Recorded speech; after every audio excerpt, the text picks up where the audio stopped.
மத்திய அரசின் உயர் பதவிகளில் நேரடி நியமன அறிவிப்பை ரத்து செய்தது சமூக நீதிக்கு கிடைத்த வெற்றி என முதலமைச்சர் மு.க.ஸ்டாலின் தெரிவித்திருக்கிறார். இது தொடர்பான விவரங்களுடன் செய்தியாளர் அபினேஷ் இணைந்திருக்கிறார். அபினேஷ், விவரங்களை பதிவு செய்யலாம்.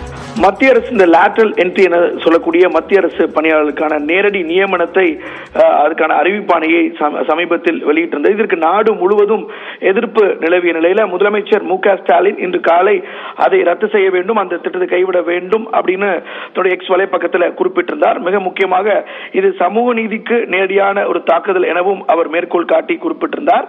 இந்த நிலையில அந்த அறிவிப்பாணையை ரத்து செய்வதாக இன்றைக்கு மத்திய அரசு திரும்ப பெறுவதாக தெரிவித்ததை தொடர்ந்து முதலமைச்சர் மு.க.ஸ்டாலின் தன்னுடைய எக்ஸ் வலைப்பக்கத்தில் இது சமூக நீதிக்கு கிடைத்த வெற்றி எனவும் இந்தியா கூட்டணிக்கு கடும் எதிர்ப்புக்கு பிறகு இந்த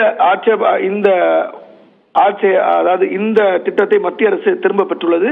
இது சமூக நீதிக்கு கிடைத்திருக்கக்கூடிய மிகப்பெரிய வெற்றி என்றும் தன்னுடைய எக்ஸ் வலைப்பக்கத்தில் குறிப்பிட்டிருக்கிறார். ஆனாலும் மத்திய பாஜக அரசு பல்வேறு வடிவங்களில இட ஒதுக்கீட்டை குறைத்து மதிப்பிடுவதற்கான உட்படுத்த முயற்சிப்பதால் நாம் அனைவரும் விழிப்புடன் இருக்க வேண்டும் எனவும் அவர் குறிப்பிட்டிருக்கிறார். மேலும் இட ஒதுக்கீட்டில் தன்னிச்சையான 50% உச்சவரம்பு உடைக்கப்பட வேண்டும். மேலும் பிற்படுத்தப்பட்டோர் மற்றும் ஒடுக்கப்பட்டவர்களின் உரிமைகளை பாதுகாக்க நாடு முழுவதும் சாதிவாரி கணக்கெடுப்பு அவசியம் எனவும் தன்னுடைய எக்ஸ் வலைப்பக்கத்தில் குறிப்பிட்டிருக்கிறார். விவரங்களுக்கு நன்றி அபினேஷ்.